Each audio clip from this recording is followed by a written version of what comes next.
आप सबन को राधे राधे। तो आज संडे टाइम में मेरे कॉमेडी चैनल में आप सभी का स्वागत है। तो कई बार कॉमेडी ऑडियो बनाते वक्त मुझे ऐसा लगता है कि कहीं आप लोगों को ये ना लगता हो कि मैं किसी का मजाक उड़ाने के लिए ये ऑडियो बनाती हूँ, लेकिन ऐसा कुछ भी नहीं है, क्योंकि हमारी ज़िंदगी इतनी सारी टेंशनों से भरी पड़ी है। तो कुछ ना कुछ बहाने बना करके तो हल्की फुल्की सी कॉमेडी के ऑडियो लेकर के आती हूँ, जिससे थोड़ी सी देर के लिए हम लोग हंस सके, टेंशन से फ्री रह सके। और यदि आपको मेरी कोई भी बात गलत लगती हो तो मैं आप लोगों से माफ़ी चाहूँगी।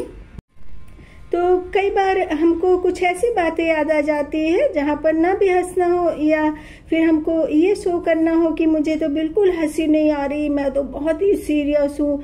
और सच में न रोकते रोकते ना इतनी गजब की हंसी निकल आती है कि हम किसी को बता भी नहीं सकते कि हमको क्यों हंसी आ रही है, किस बात पर हंसी आ रही है।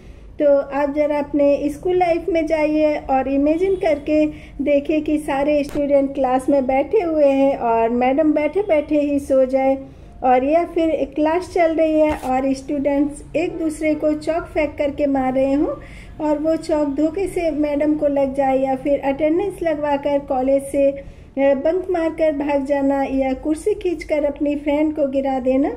तो कुछ मेमोरी इतनी स्वीट और चार्मिंग होती है ना कि जब भी याद आती हैं तो धीरे धीरे करके हंसी का स्पीड ब्रेकर कंट्रोल से छूट जाता है।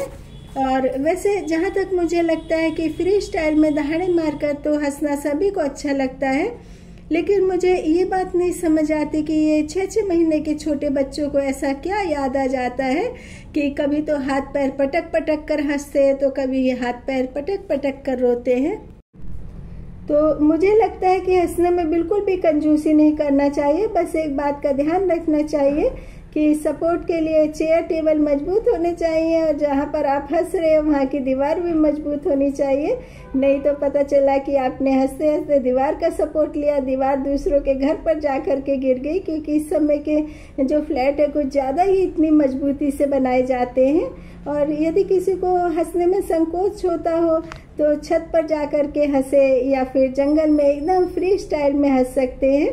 और वैसे मुझे बचपन में अब्बा डब्बा जब्बा समझा जाता था, और मेरे हस्बैंड ने भी यही सोच करके मुझसे शादी की। लेकिन मेरे हस्बैंड की एक बात मुझे समझ नहीं आई कि उनको शादी तक भी ये नहीं समझ आ रहा था कि मुझसे शादी हो रही है, और बार बार जा कर के देख रहे थे कि कहीं दुल्हन तो नहीं बदल दी। और जब दूल्हा बनकर बारात आने से पहले भी मुझे देखने आए तो मैंने बाद में पूछा कि ऐसा क्यों किया, तो बताया कि मुझे लग रहा था कि मंडप में किसी और को ना बैठा दें।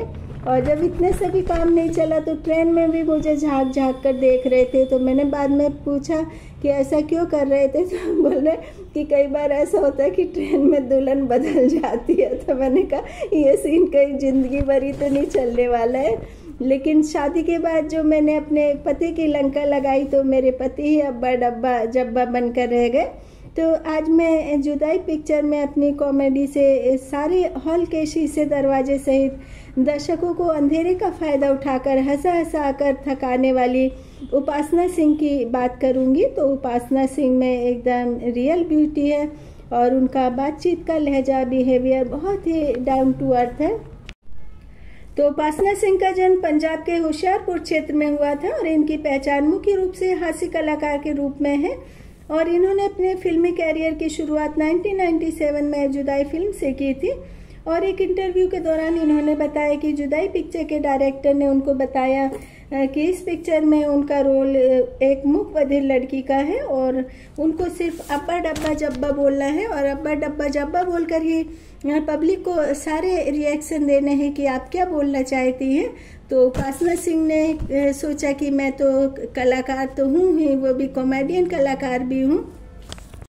तो इन्होंने डायरेक्टर के इस चैलेंज को एक्सेप्ट कर लिया, और इनको नहीं मालूम था कि 1997 का डायलॉग 2025 तक भी इतना पॉपुलर होगा कि उस पिक्चर के बाद इनका नाम ही अब्बा डब्बा जब्बा रख दिया जाएगा। और वैसे पहले मुझे किसी के रिएक्शन को देखकर पता नहीं चलता था कि ये लोग क्या कर रहे हैं। और शादी के कुछ दिन बाद ही मैं अपने पति के टूटे फूटे थार स्कूटर पर कहीं जा रही थी, और हमारे सामने बाइक पर पता नहीं कोई कपल थे या फिर किसी एक दूसरे के कपल थे।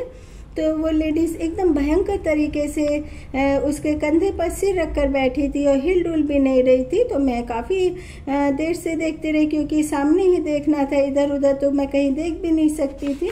तो मैंने अपने लंकेश आई मीन अपने पति से पूछा कि इसको क्या हो गया है। तो मेरे पति ने कहा कि ये बीमार है।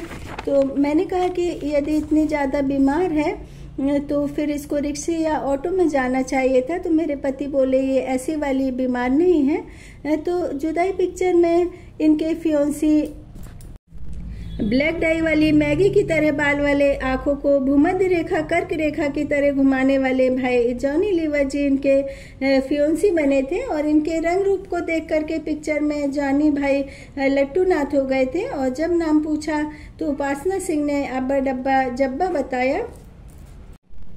शादी के बाद भी हर बात का जवाब अब्बा डब्बा जब्बा में देती थी। और जॉनी भाई ने गुस्से में कहा, तू मेरे को ये बता, जब मैं तेरे को पहली बार मिला था तब तूने अपना नाम क्या बताया था? तो उसने कहा अब्बा डब्बा जब्बा बताया था। और अब हर बात में अब्बा डब्बा जब्बा के आगे भी तो कुछ बोल। तब इनके पिता ने बताया कि ये बोल नहीं सकती। तब जॉनी लीवर भाई चिल्ला कर बोले, मेरे साथ तो बहुत बड़ा धोखा हुआ है रे बाबा। वैसे सारी पिक्चर में जॉनी भाई के साथ कुछ ना कुछ होता है। तो कभी तो किसी पिक्चर में इनको डबल रोल दे दिया जाता है। इनका जुड़वा भाई होता है जो कि मेले में खो जाता है और सारी पिक्चर में ये उसको ढूंढते रहते, लास्ट तक भी इनको इनका भाई नहीं मिलता। और ये लोग सभी को ये इकट्ठा कर लेते कि मेरे भाई को ढूंढो। और सारे एक्सप्रेशन को सुपर फास्ट एक्सप्रेस की तरह धर धर धर करके दिखाया जाता है। और उपासना सिंह ने 1986 में फिल्म बाबुल नामक पिक्चर से अभिनय की दुनिया में कदम रखा और TV show comedy night with Kapil Sharma में पिंकी बुआ का किरदार निभाया। और पिंकी बुआ के किरदार में अपने भोले भाले अंदाज के साथ ही पंजाबी भाषा का तड़का उस पर पिंकी बुआ के खट्टे मीठे नखरों ने कपिल शर्मा के घर आए दर्शकों के साथ ही उनके घर आए मेहमानों को भी हंस हंस कर पेट पर कुशन रखने के लिए मजबूर कर दिया। और जहाँ तक मुझे लगता है कि हंसी का एक्सीलेटर टमी से ही शुरू होता है, तभी हंसते हंसते लगता है कि करंट लग गया। और उपासना सिंह ने अपने कैरियर में बहुत सारे उतार चढ़ाव देखे, लेकिन अपने आत्मसम्मान या ईमानदारी से कोई समझौता नहीं किया। और उपासना सिंह ने 2009 में फिल्म अभिनेता नीरज भारद्वाज से विवाह किया था। और इन दोनों ने धारावाहिक ए दिले नादान नामक धारावाहिक में काम किया था। इस सीरियल के चलते ही दोनों ने शादी कर ली। तो आप अपनी हंसी के एक्सीलेटर को छोड़िए, एकदम फर्राटे से हंसी को दौड़ाते रहिए और मेरे स्टूपिड से चैनल को सब्सक्राइब कीजिए।